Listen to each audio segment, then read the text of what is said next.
And I get in there and he's like, what's going on? I was like, honestly, Human, I can I be honest with you? Kind of speak freely. He's like, what's up? I was like, for somebody who talks about talent management, you sure suck at it. I was like, I tried so hard to do this. And at this point, we were like 3 Master Chiefs had gone through the role of SEL because it hasn't quite worked out. I was like, I love that job. I would have done that job for you. I would have been good at it. I would have supported you. I had the respected the mess. Everything. I was like, but you just, because you wanted the Master Chief, you've made things worse.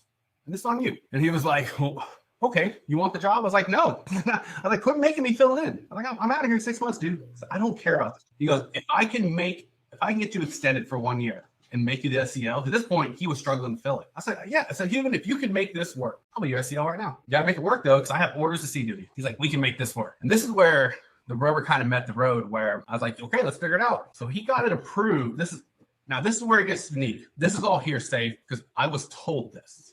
I don't know if it's true.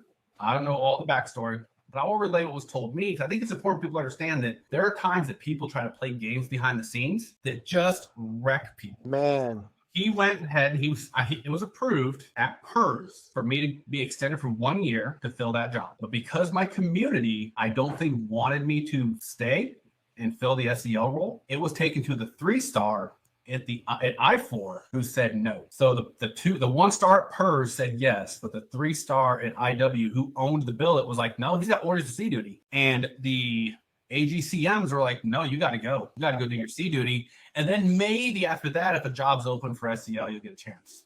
Now, at this point, I've been a senior chief for 10 years or 8 years. And I'm like, I don't think I'm going to do it. And so I came home and talked to Iris. And I was sick. Like, I couldn't sleep. Because I love the Navy. But I was so tired of doing the same job. Like, either move me. If I don't have what you're looking for, fine. Just let me go there. Like, if I'm not Master Chief material, I'm out the door. I'll move on. And so I submitted the paperwork. Now, it was slow roll because Human was convinced, as most people who are in the very senior positions are, that through their sheer force of will and influence, they can make this all work out. Yeah. It didn't work out. So I dropped my retirement paperwork.